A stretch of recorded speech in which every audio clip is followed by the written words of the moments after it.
49 అంటే సంతానం, 49 అంటే సంతోషం. 39 ఆంధ్రప్రదేశ్ తెలంగాణ. రిపబ్లిక్ డే సందర్భంగా విజయవాడ సెంట్రల్ నియోజకవర్గం వైఎస్ఆర్సీపీ పార్టీ కార్యాలయం వద్ద జెండా ఎగరడం జరిగింది.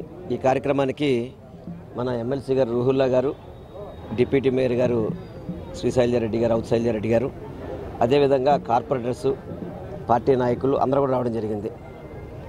ఎందుకంటే రిపబ్లిక్ డే సందర్భంగా ప్రతి ఒక్కళ్ళు కూడా భారతదేశాన్ని గౌరవించే విధంగా, ప్రతి ఒక్కళ్ళు కూడా జాతీయ జెండాన్ని గౌరవించే విధంగా ఈ కార్యక్రమాలు చేస్తూ ఉంటారు. అందులో భాగంగా ఈరోజు మా సెంట్రల్ నియోజకవర్గంలో కార్యక్రమం చేయడం చాలా సంతోషంగా ఉంది. భారతదేశానికి స్వతంత్రం వచ్చినప్పటి నుంచి కూడా ఈ ఆంధ్ర రాష్ట్ర పరిపాలన చూసుకుంటే కనుక వైఎస్ జగన్మోహన్ రెడ్డి గారు వచ్చాకే అంబేద్కర్ గారి యొక్క ఆశయాలను కానివ్వండి, మహాత్మా గాంధీ గారి ఆశయాలను కానివ్వండి, వీటన్నిటిని కూడా ముందు తీసుకెళ్తున్న వ్యక్తి మన జగన్మోహన్ రెడ్డి గారు.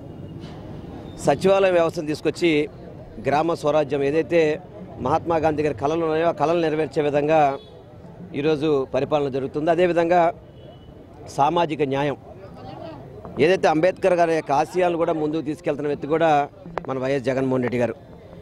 అటువంటి వ్యక్తి ఈరోజు ఆంధ్ర రాష్ట్ర ముఖ్యమంత్రిగా ఒక పక్క అభివృద్ధిని, ఒక పక్క సంక్షేమాన్ని ముందుకు తీసుకెళ్తున్న ముఖ్యమంత్రి గారికి యావత్ భారతదేశం అంతా కూడా ఆంధ్ర రాష్ట్ర పరిపాలన మీద ప్రతి ఒక్కళ్ళు కూడా చూస్తూ ఇటువంటి పరిపాలన చేయాలని చెప్పని పక్క రాష్ట్రాల ప్రజానికం కూడా కోరుకోవడం కానివ్వండి, పక్క రాష్ట్రాల ముఖ్యమంత్రులు కూడా ఈ ఆంధ్ర రాష్ట్రంలో కొన్ని సచివాలయ వ్యవస్థ కానివ్వండి, ఎందుకంటే రేవంత్ రెడ్డి కూడా మేము కూడా వాలంటీర్ వ్యవస్థ పెడతామని చెప్పడం జరిగింది. అంటే మన ముఖ్యమంత్రి గారి యొక్క పరిపాలనని ఇతర రాష్ట్రాలు కూడా ముందుకు తీసుకెళ్లే విధంగా ఉన్నాయంటే మన ముఖ్యమంత్రి గారి పరిపాలన అంత అద్భుతంగా ఉందనేది ఒక ప్రతి ఒక్కళ్ళు తెలుసు. కాబట్టి అందరికీ కూడా మరొక్కసారి ఇక్కడ ఉన్న అందరికీ కూడా రిపబ్లిక్ డే శుభాకాంక్షలు తెలియపరచుకుంటాను. ప్రజలందరికీ కూడా గణతంత్ర దినోత్సవ శుభాకాంక్షలు.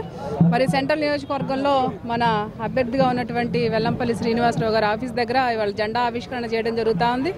ఏదైతే అంబేద్కర్ గారు రూపించినటువంటి రాజ్యాంగాన్ని ఇంప్లిమెంటేషన్ చేసే విధానంలోనే ప్రతి ఒక్కరు కూడా ముందుకెళ్ళాలి.